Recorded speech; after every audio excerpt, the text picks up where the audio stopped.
સરસ. ગંગા સતી ને પાનબાઈ નું. હવે ગંગા સતી ક્યાં પીએચડી કરવા ગયા હતા? હે કનુભાઈ, ક્યાં ભણવા ગયા હતા? બધું કર્મનું બેલેન્સ ઘણા જન્મનું હોય એ બેલેન્સ ભેગું થાય. એ ગંગા સતી પાનબાઈ ને કહેતા, પોતે પૂરેપૂરું સમજેલી હતી. કોણ? ગંગા સતી. અને એ એની વહુ છે એને આપે છે, હે પાનબાઈ તું આ ન કર, આ કર. જે લૌકિક ગમે એવા સંઘર્ષો આવે એમાં તું હટીશ નહીં. જો હટીશ તો તારું કાર્ય અધૂરું રહે.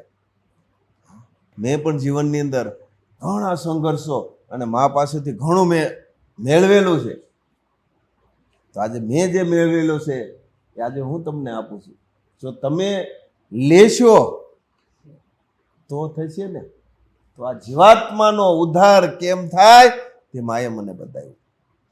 અને મેં જે અનુભવેલું છે એ આજે હું તમને કહું છું કે જીવાત્માનો ઉદ્ધાર કેવી રીતે થાય. સ્વને લાગવું જોઈએ. અને સ્વને જ્યારે લાગે ને ત્યારે એની અસર થાય. આજે આપણને કેવું લાગે, કોઈ કહેતું હોય ને એટલે એમ થાય મારે કાંઈ જરૂર જ નથી, હું તો રેડી જ છું. બીજાને જરૂર છે.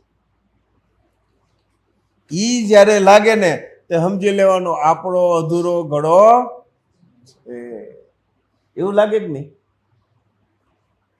મારે જરૂર નથી, પાડોશીની જરૂર છે. મારે જરૂર નથી, જેઠાણીની જરૂર છે. મારે જરૂર નથી, સસરાની જરૂર છે. મારે તો કાંઈ જરૂર નથી, વહુને જરૂર છે. વહુ એમ કે મારે જ બધું રેડી છે, હાહુને જરૂર છે. એવું લાગે છે કે નહીં? પણ ઈ જ્યારે એમ લાગે ના ના મારે જરૂર છે, અને જ્યારે મારે જરૂર છે લાગશે ને તો આ જીવાત્માનો ઉદ્ધાર થઈ જશે. તમામ પ્રશ્ન પૂરા થઈ જશે. નહીં, પ્રશ્ન જ નહીં. ક્યારે? મને લાગુ મારા માટે. અમુક શબ્દ એવા આવે ને આમ છોટે જ આવવા જોઈએ.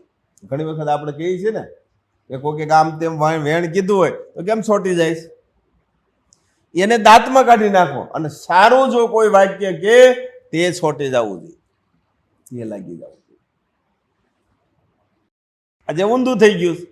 કોઈ ખરાબ કંઈક બોલે ચોટી જાય, સારું બોલે તો દાંત કાઢી નાખી. જોજો વાતું કરતા છે ને સરસ મજાની વાત થતી છે, સરસ વાત કરતા જાય અને દાંત કાઢતા જાય છે. વાત કરતા જાય, દાંત કાઢતા જાય. એવું નથી લાગતું? અને ખરાબ વાત છે ને તો દાંત નહીં કાઢે, તો તરત આમ લાગી જાય, મને આમ કીધું, છોટી જાય. એમાં દાંત નહીં આવે. તો ખરેખર દાંત એમાં કાઢવાના. કોઈ ખરાબ વાત હોય, કોઈ આમ તેમ બોલે તો એમાં દાંત કાઢવાના છે. અને સારી વાત જે છે તે અહીંયા લાગી આવી જોઈએ.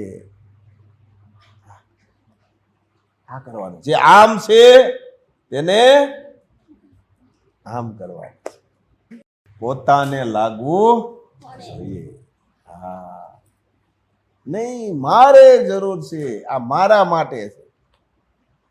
આ જ્યારે ભાવ નિર્માણ થાય ને એટલું ગમે એટલું સખત હોય તો પણ એ તૂટી જાય. અંદરથી લાગી જવું જોઈએ. સરસ. જય મહારાજ.